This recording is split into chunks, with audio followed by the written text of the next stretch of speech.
In the vast prairies of South Dakota, there lived a bull so dangerous, so unpredictable, that seasoned ranchers would cross to the other side of the pasture rather than walk near his pen. This wasn't just any ordinary aggressive animal. This was Coliseu, a 2,200-pound Black Angus whose reputation for violence had spread across 3 counties and whose story had become the stuff of ranch legend throughout the Great Plains. Coliseu hadn't always been a monster.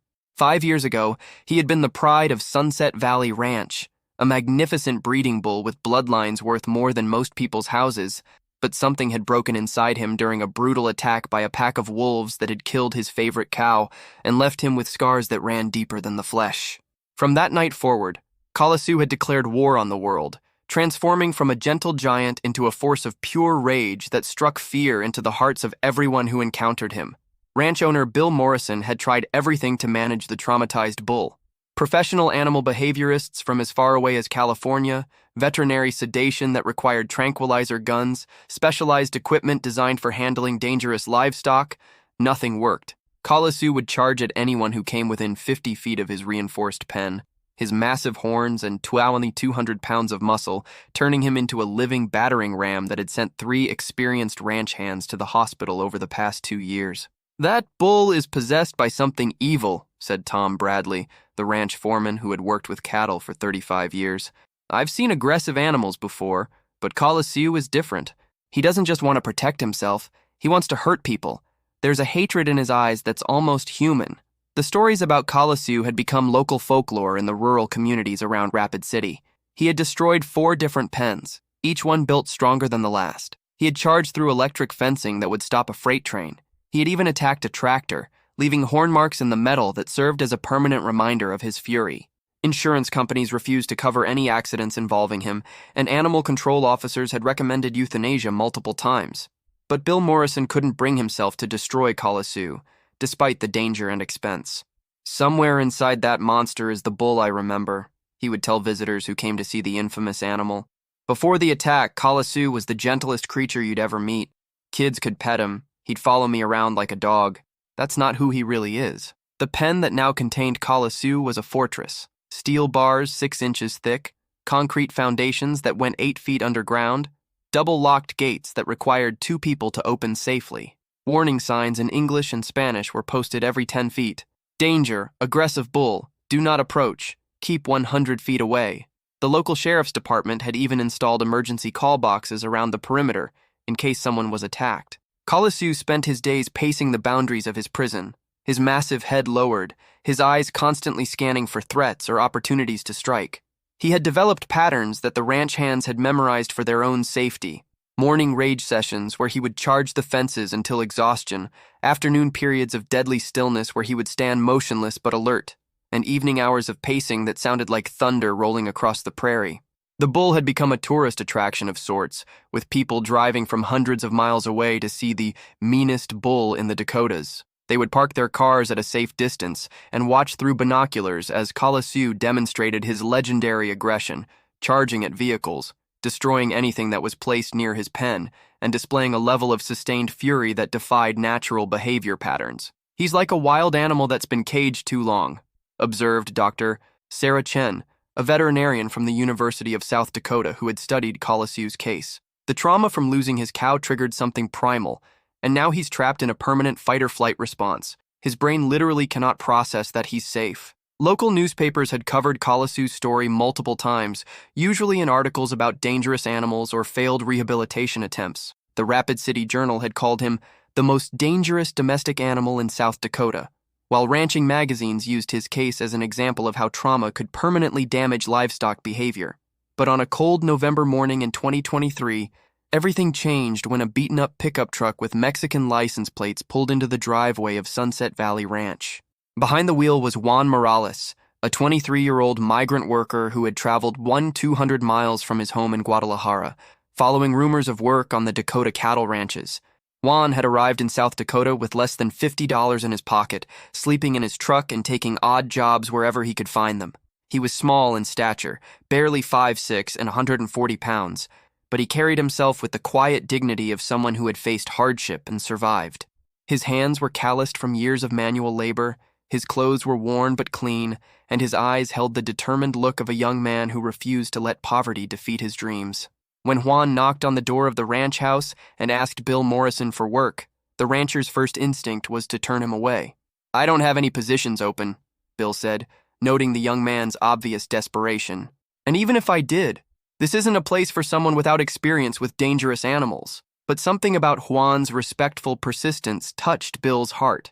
"I will work for food and a place to sleep," Juan said in careful English. "I am very good with animals. In Mexico, my family raised cattle for 3 generations. I am not afraid of hard work or difficult animals." Bill almost laughed. This slight young man, who looked like a strong wind would blow him over, was offering to work on a ranch that housed the most dangerous bull in the state. But there was something in Juan's eyes, a quiet confidence that suggested he understood animals in ways that went beyond fear or force. What do you think Juan sees in Coliseu that others have missed? Can this young migrant worker really succeed where professional animal experts have failed? Leave your predictions in the comments, because what happens when Juan first approaches the untouchable bull will shock everyone on the ranch. The morning Juan Morales first laid eyes on Coliseu would become the turning point that nobody at Sunset Valley Ranch could have predicted. Bill Morrison had reluctantly agreed to let the young Mexican worker stay for a week, giving him basic maintenance tasks while keeping him far away from the livestock areas. But Juan's curiosity about the legendary dangerous bull proved stronger than any warning or barrier. It was 6 a.m. on Juan's 3rd day at the ranch when he first approached Coliseu's fortress-like pen. The November air was crisp and still, with frost covering the South Dakota prairie grass, and most of the ranch hands wouldn't arrive for another 2 hours. Juan walked slowly toward the massive steel enclosure, carrying nothing but a cup of coffee and the kind of quiet confidence that comes from a lifetime of understanding animals. Coliseu sensed the approach long before Juan came into view. The massive bull was already positioned at the front of his pen, head lowered, muscles tensed for the charge that had become his signature response to any human presence. His dark eyes were fixed on the approaching figure, and his massive hooves pawed the ground in preparation for the violent display that had terrorized ranch workers for 5 years. But something extraordinary happened when Juan reached the 50-foot danger zone where Coliseu typically launched his attacks. The bull stopped moving. For the first time in years, Coliseu stood completely still as a human approached his pen, his massive head tilted slightly as if he was trying to understand something that didn't fit his worldview of universal human threat.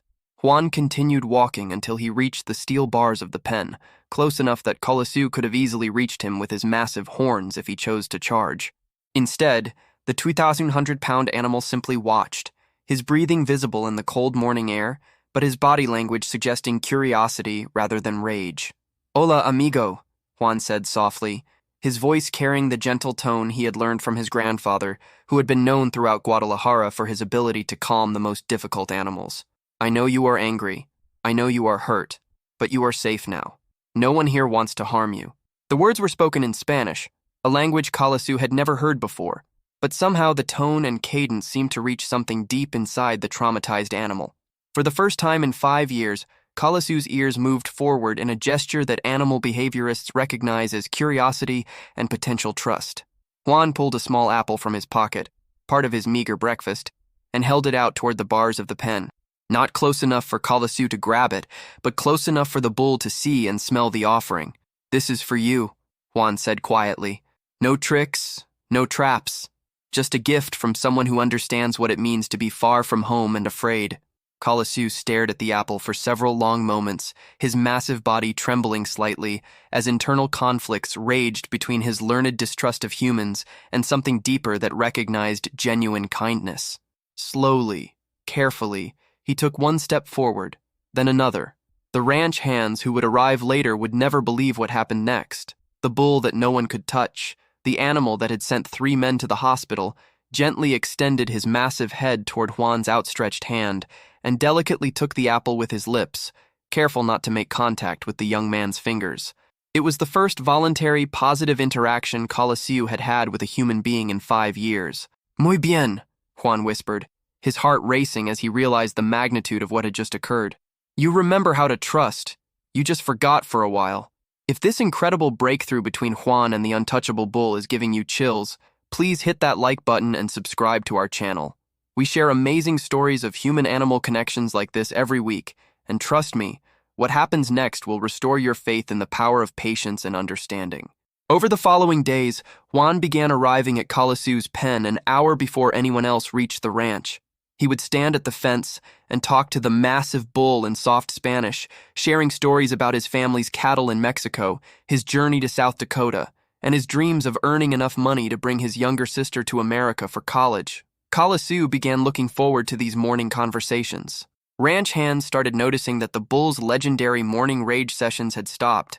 Instead of charging the fences and destroying anything within reach, Coliseu would position himself at the front of his pen and wait, his ears forward, his eyes focused on the path Juan would take from the bunkhouse. Bill Morrison discovered Juan's unauthorized visits on the 6th morning when he arrived early to check on a sick cow.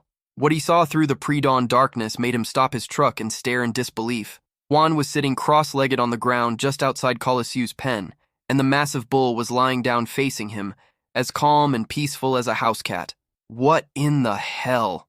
Bill muttered, grabbing his binoculars for a closer look. The scene was impossible.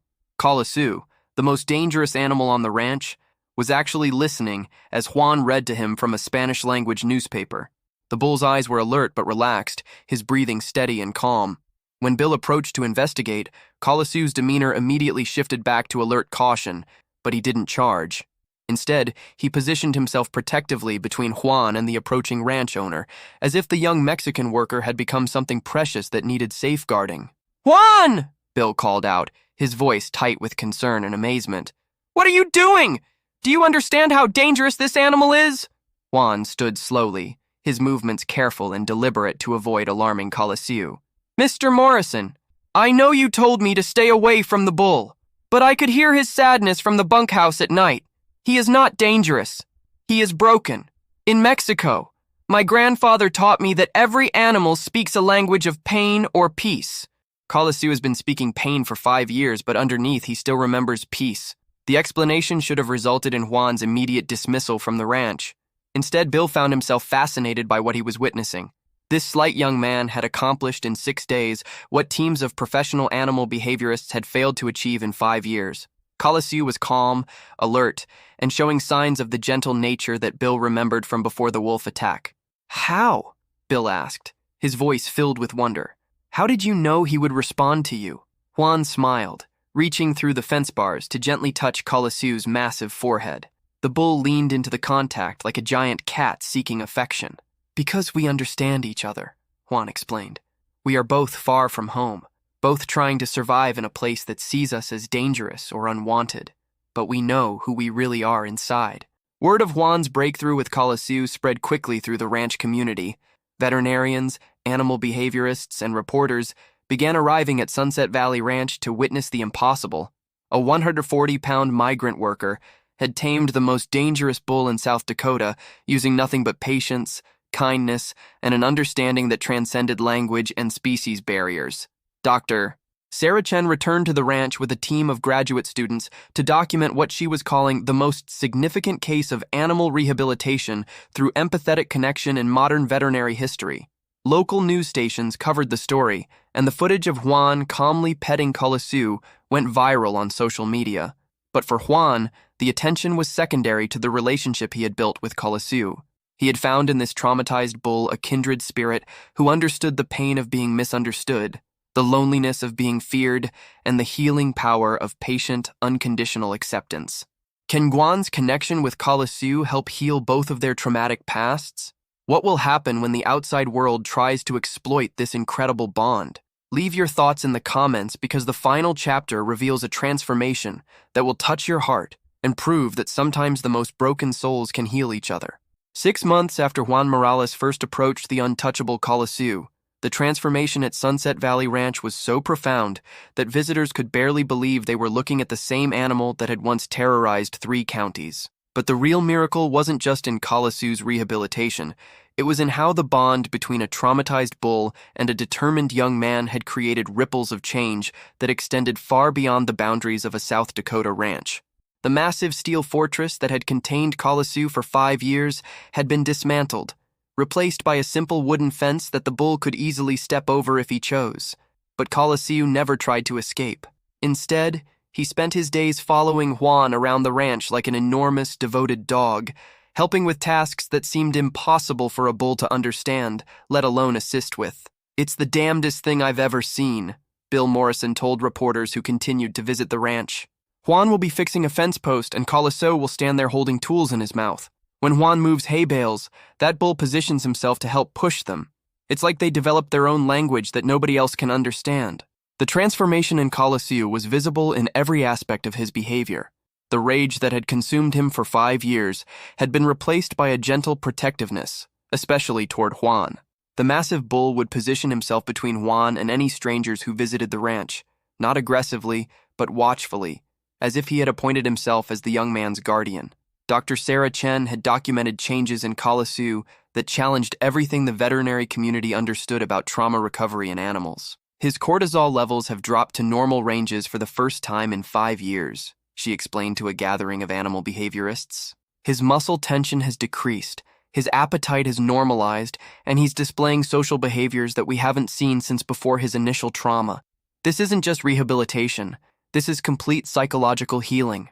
But the most remarkable change was in Juan himself. The shy, desperate young man who had arrived at the ranch with $50 and a pickup truck had blossomed into a confident animal handler whose reputation was spreading throughout the agricultural community.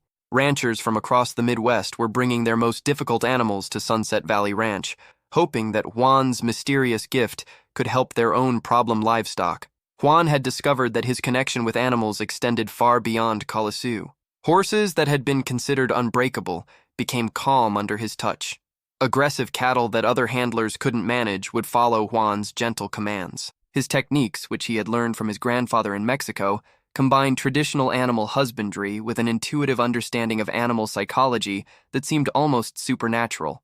"Juan doesn't train animals," observed Tom Bradley, the ranch foreman who had initially been skeptical of the young Mexican worker. "He communicates with them. He sees things in their behavior that the rest of us miss, and somehow he knows exactly what they need to feel safe and understood." The success stories began multiplying. A racehorse with anxiety disorders that had ended 3 jockeys' careers became gentle and manageable after 2 weeks with Juan. A dairy cow that had been attacking milking equipment was transformed into the calmest animal in the herd. Word spread through agricultural networks that there was a young man in South Dakota who could heal animals that everyone else had given up on. Bill Morrison had initially worried that Juan's growing reputation would lead him to leave Sunset Valley Ranch for more lucrative opportunities. Instead, Juan had approached him with a proposal that surprised everyone. He wanted to establish a permanent rehabilitation center for traumatized animals, with Coliseu as the flagship example of what was possible through patient, empathetic care. "This ranch saved my life," Juan explained to Bill during their meeting. "Coliseu and I both arrived here broken in different ways. Now we want to help other animals and other people who feel lost and misunderstood. This can be a place of healing for anyone who needs a second chance." The partnership between Bill and Juan had evolved into something neither man had expected. Bill provided the land, facilities, and business expertise, while Juan brought his extraordinary gift for animal communication and his vision of healing through understanding. They established the Second Chances Animal Rehabilitation Center, with Coliseu serving as both inspiration and therapy animal for newly arrived traumatized livestock. The center began attracting attention from universities, veterinary schools, and animal welfare organizations. Juan's methods were studied, documented, and gradually incorporated into formal animal behavior programs. But Juan always insisted that his techniques couldn't be taught from textbooks. They came from the heart, from a willingness to see animals as individuals with their own stories of pain and hope. Perhaps the most touching development came when Juan was able to fulfill his original dream of bringing his sister Maria to America for college. The success of the rehabilitation center had provided him with steady income and national recognition, but more importantly, it had given him a sense of purpose that went far beyond his own survival. Maria arrived at the ranch on a beautiful spring morning, nervous about meeting the famous bull she had heard so much about. Coliseu's reaction to Juan's sister was immediate and heartwarming. He approached her with the same gentle curiosity he had shown Juan on that first morning, and within minutes, Maria was laughing as the massive bull delicately accepted treats from her hand. "He knows your family," Juan told his sister, as they watched Coliseu graze peacefully in the pasture. "Animals understand love in ways that humans sometimes forget. Coliseu taught me that healing isn't about forgetting the pain, it's about learning to trust again despite the pain."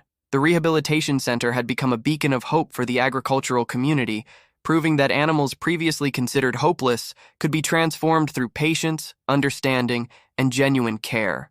Juan had developed training programs for other ranch workers, sharing his grandfather's wisdom and his own insights about animal communication. But on quiet evenings, when the visitors and students had gone home, Juan would still sit with Coliseu in the pasture, sharing stories in Spanish while the massive bull listened with the same attention he had shown on that first morning.